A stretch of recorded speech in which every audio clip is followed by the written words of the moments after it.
Hello friends, आज हम solve करेंगे होम साइंस के इम्पॉर्टेंट क्वेश्चन आंसर। तो वीडियो को लास्ट तक देखें। वीडियो को लाइक करना और मेरे चैनल विद्या का सार को सब्सक्राइब करना ना भूलें, जिससे मेरे चैनल की सारी अपडेट आपको मिलती रहे। और डिस्क्रिप्शन बॉक्स में जाके आप प्लेलिस्ट भी चेक कर सकते हैं। तो चलिए स्टार्ट करते हैं आज के important question answer. First question है, पारिवारिक आय का संबंध है। तो पारिवारिक आय का जो संबंध है वो मुद्रा से भी होता है, वस्तुओं से भी होता है और सेवाओं से भी होता है। तो इसका आंसर है इन सभी से।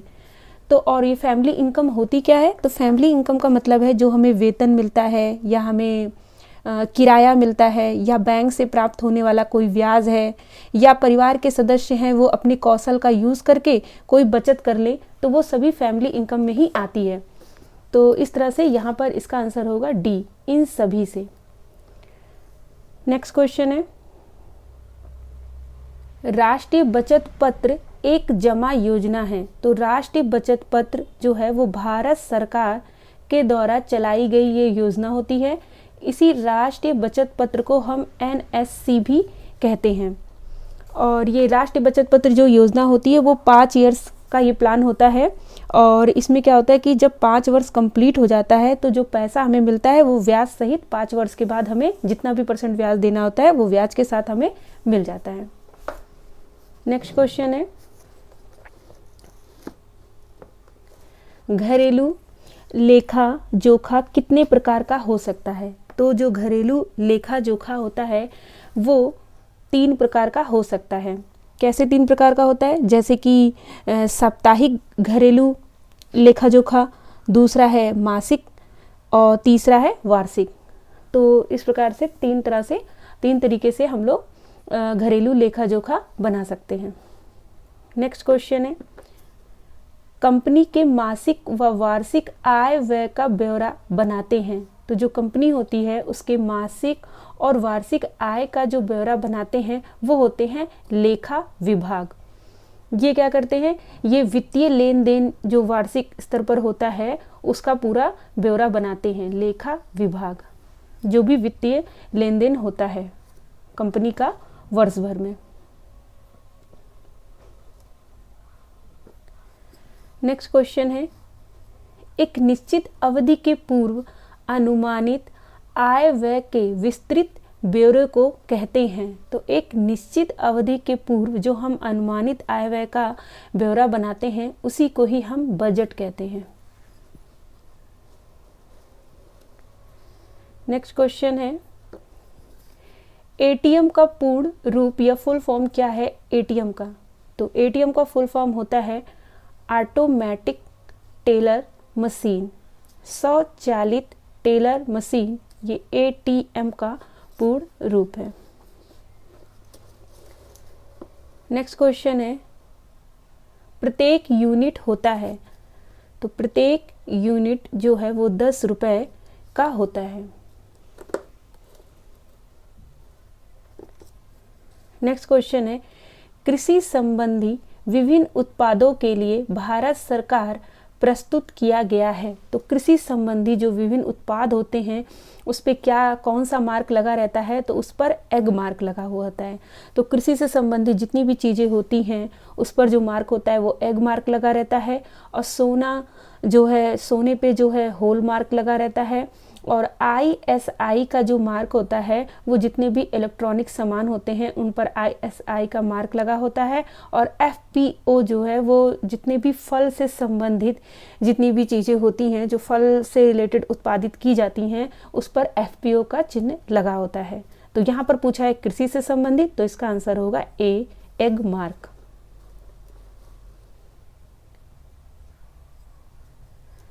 नेक्स्ट क्वेश्चन है, उपभोक्ता संरक्षण अधिनियम लागू किया गया। तो उपभोक्ता संरक्षण जो अधिनियम है वो 15 अप्रैल 1986 में लागू किया गया।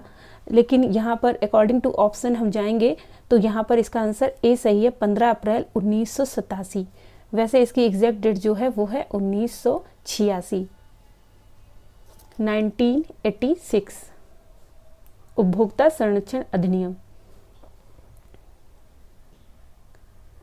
नेक्स्ट क्वेश्चन है, आहार्य मिलावट प्रतिबंधात्मक अधिनियम लागू हुआ है? तो ये मिलावट प्रतिबंधात्मक जो अधिनियम है वो 15 जून 1955 को लागू हुआ है। और यहाँ पर अकॉर्डिंग टू ऑप्शन हम 1 जून 1955 करेंगे और बाकी एग्जैक्ट डेट इसकी जो है वो 15 जून 1955 है। नेक्स्ट क्वेश्चन है, मजदूरी किस आय के अंतर्गत आती है? तो जो मजदूरी है वो मौद्रिक आय के अंतर्गत आती है।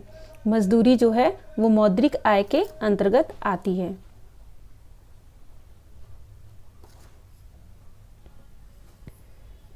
नेक्स्ट क्वेश्चन है, पारिवारिक आय की वृद्धि के लिए धन को निम्नलिखित जगह पर रखना चाहिए। कहाँ पे रखना चाहिए? इसका आंसर है ए, बैंक के बचत खाता में रखना चाहिए।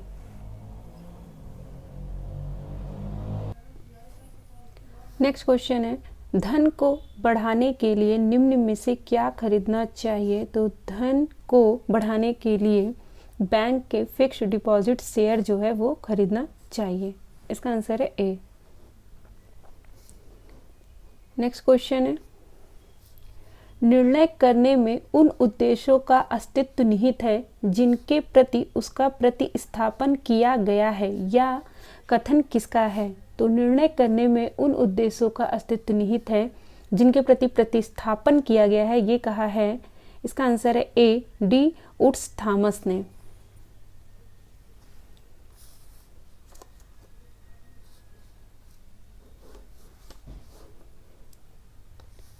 नेक्स्ट क्वेश्चन है, निर्णय प्रक्रिया का सिद्धांत कौन सा नहीं है? तो निर्णय जो प्रक्रिया होती है उसका सिद्धांत समस्या का पहचान करना भी होती है, समस्या के वैकल्पिक समाधान की खोज करना भी होती है, विकल्प पर विचार विमर्श करना ये भी निर्णय प्रक्रिया के सिद्धांत का होता है। लेकिन समझौता जो है ये निर्णय प्रक्रिया का सिद्धांत नहीं है। नेक्स्ट क्वेश्चन है, निर्णय प्रक्रिया को प्रभावित करने वाले कारक हैं? तो इसका आंसर है स्थायित्व भी और पारस्परिक संबंध भी। स्थायित्व और पारस्परिक संबंध, निर्णयकर्ता की समय संबंधी विचारधारा, तो ये सभी प्रभावित करते हैं। इसका आंसर है इनमें से सभी निर्णय प्रक्रिया को प्रभावित करते हैं। नेक्स्ट क्वेश्चन है, विरोध एवं द्वंद्व को समाप्त करने में कौन से सुझाव फॉलेट ने नहीं दिए हैं? तो फॉलेट ने जो सुझाव दिए हैं उसमें से यहाँ पर पहचानना है कि कौन सा फॉलेट ने सुझाव नहीं दिया है। तो स्वेच्छा से समर्पण का भी सुझाव फॉलेट ने दिया है और समझौते का भी दिया है, एकीकरण का भी दिया है, लेकिन ईर्ष्या का जो है सिद्धांत नहीं दिया है।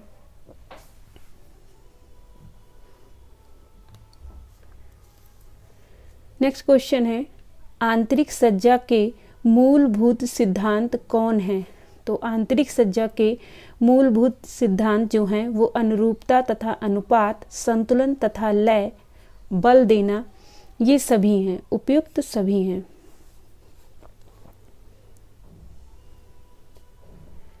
नेक्स्ट क्वेश्चन है, फर्नीचर, पर्दा, दीवार में रंग, रंगे चित्र, बिजली, बल्ब, झाड़, फनूस आदि का व्यवहार होना चाहिए। कैसा होना चाहिए? तो ये हमारे कमरे के आकार प्रकार के अनुरूप होना चाहिए। नेक्स्ट क्वेश्चन है, रेखा एवं रूप, आकार, बनावट, विचार तथा रंग 5 तत्वों पर ध्यान देना पड़ता है। अनुरूपता, अनुकूलन तथा एकता का प्रभाव उत्पन्न करने के लिए हमें रेखा एवं रूप, आकार, बनावट, विचार तथा रंग 5 तत्वों पर जो है ध्यान देना पड़ता है।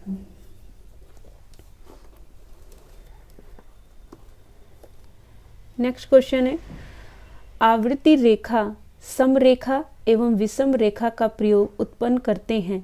अगर हम आवर्ती रेखा, समरेखा और विषम रेखा का यूज करते हैं तो ये भिन्नता का प्रभाव उत्पन्न करते हैं। जिसमें हम समरेखा का भी यूज भी कर रहे हैं, विषम रेखा का भी यूज कर रहे हैं, तो ये भिन्नता का प्रभाव उत्पन्न करेंगे।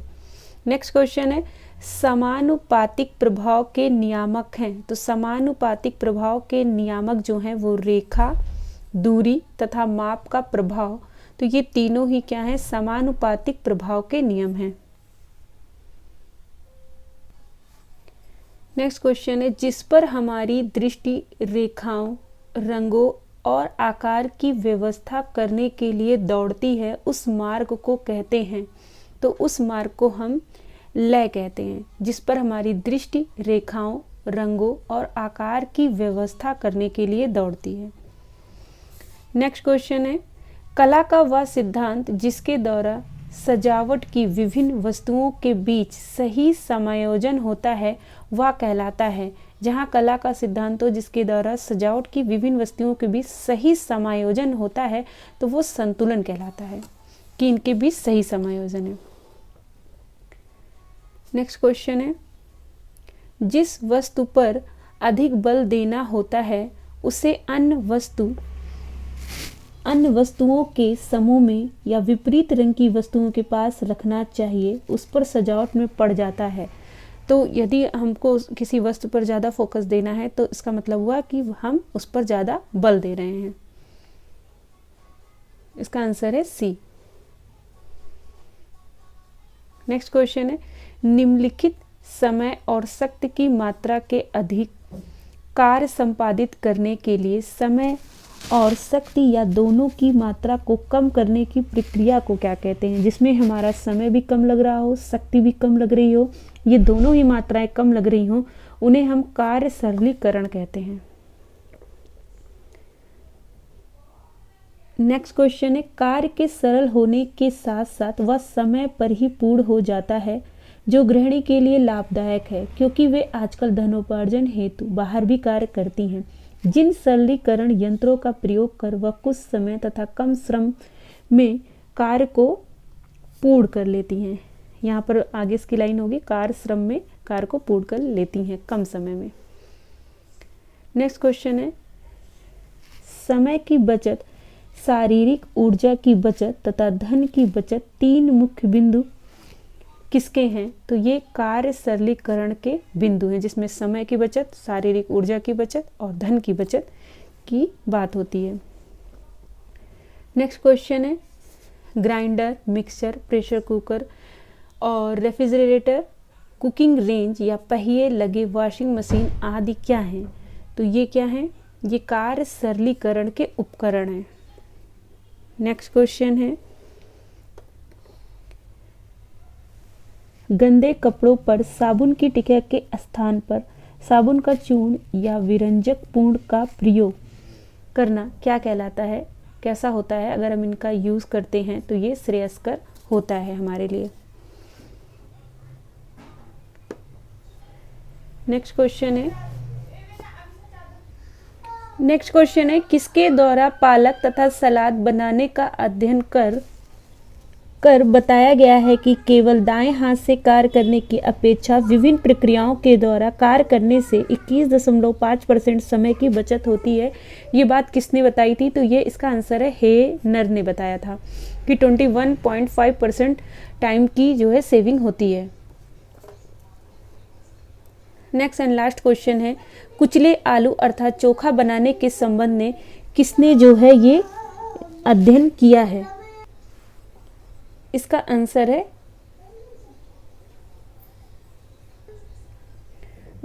इसका आंसर जो है ये ग्रीस तथा एमर्ट के द्वारा बताया गया है। और लास्ट क्वेश्चन है, कुचले आलू अर्थात चोखा बनाने के संबंध में किसने अध्ययन दिया है? इसका आंसर है हेनर। यहाँ पर हेनर होगा और यहाँ पे ग्रीस तथा एमर्ट के द्वारा। 30 क्वेश्चन कंप्लीट हुए तो आप वीडियो को लाइक करना और मेरे चैनल विद्या का सार को सब्सक्राइब करना ना भूलें, जिससे मेरे चैनल की सारी अपडेट आपको मिलती रहे। और डिस्क्रिप्शन बॉक्स में जाके आप प्लेलिस्ट भी चेक कर सकते हैं। Thank you.